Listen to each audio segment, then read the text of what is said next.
Joining me now to talk about this and more, Liberal Senator, former ambassador to Israel and former local federal member for the seat of Wentworth where that attack took place overnight, Dave Sharma. Senator Sharma, thank you very much for joining us on this Friday night. Good to join you, Steve. Thanks for having me on.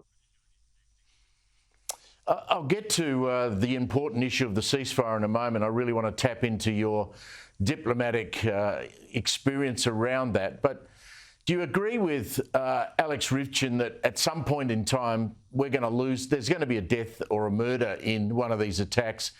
And are you happy with the response that you've seen so far from the Police Commissioner and the Premier?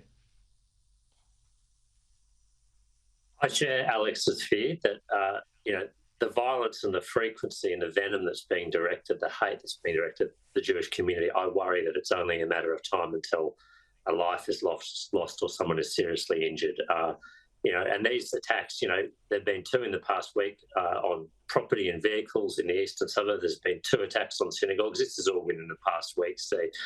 I was glad to hear the messages that Karen Webb and Chris Minns delivered today, but my fear about this all along was that this attitude of zero tolerance, of saying that arrests will be made and doors will be knocked on, that attitude should have been evinced well over 12 months ago. I think many of us saw after the Opera House protests, which you recall were 15 months ago, that this was going to quickly get out of hand unless police and law enforcement took a strong response. And that response has been far too slow in coming. These attacks, this graffiti, the anti-Semitism, the torching of cars, are clearly targeted. I mean, you were the local member in that seat. You know the proportion of Jewish residents who live in the eastern suburbs of Sydney. You just can't ignore the fact that someone says, OK, there's a lot of Jews who live in the eastern suburbs of Sydney.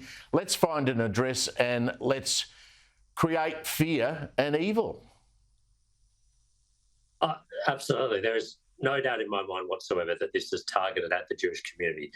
We've seen attacks in Woollahra, in the eastern suburbs. We've seen attacks in Dover Heights. We've seen attacks, of course, on Jewish places of worship, on synagogues.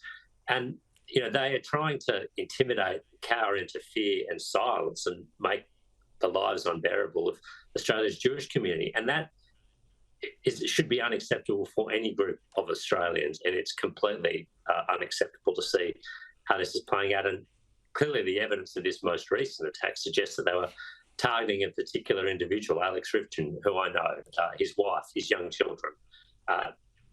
That is a terrifying thing for them to have to internalise and live with. I'm sure it was terrifying for the residents of the house as well. But this is a deeply menacing, sinister series of actions that we're seeing perpetrated by people who live amongst us and are part of our community. I watched all of Alex's media conference. He did make the point that he did take a phone call from the Prime Minister, Anthony Albanese, but Alex did go on to make the point that he doesn't believe that in the 15 months that we've endured this, that there has been strong enough leadership at the top of the Australian federal Labor government. You agree with that, don't you? I do agree with that assessment, and I try my utmost not to make this, this isn't a partisan point I'm making. I think the objective facts bear it out. I mean, we saw a report earlier in the week that has compared anti-Semitism in Australia to countries around the world and found objectively that it is considerably worse here and has deteriorated much further here. But we see it with our own eyes and ears. I mean, we're seeing attacks on synagogues on a weekly basis. We're seeing vandalism of property being defaced with anti-Semitic slogans on a weekly, sometimes a daily basis. We're seeing cars being torched. We're seeing Jewish businesses being boycotted. We're seeing Jewish individuals be doxxed.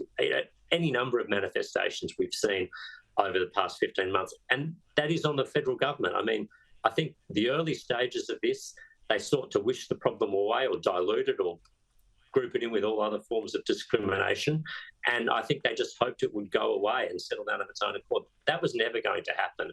And the leaderlessness that they've that they've presided over has led directly to the situation we have today that we're grappling with. Yeah, it's very sad to see. You're a very highly credentialed diplomat. You've served in a number of countries overseas. You were in Israel for, I think, 3 years. What do you make of this ceasefire deal? Do you have any confidence that it will hold? Look, I certainly welcome it. I mean, I welcome it for the 33 Israelis and their families who've, been enduring unimaginable anguish, the families and ordeals for the hostages for their release. But I also welcome it for the Palestinian civilian population who have been as much the victims of this war as anyone. But I'm also cautious. I mean, this is an interim ceasefire agreement. It lasts for 6 weeks. It involves the release of 33 Israeli hostages, the release of Palestinian prisoners in exchange at quite a favourable rate, if you like. But it is not a permanent ceasefire agreement. That still needs to be negotiated. And I think there are going to be some very difficult hurdles to cross there, because if we accept, and I certainly do, that Hamas can play no future role in the governance of Gaza, well, then, Hamas needs to be able to sign up to that. That's going to be a difficult negotiation. I note you're in the US. How much of a role do you think the tough talk from Donald Trump has played in this? The incoming president, he'll be president by Tuesday next week. And he said if the hostages were not released by the time he took office in the White House, all hell would let loose.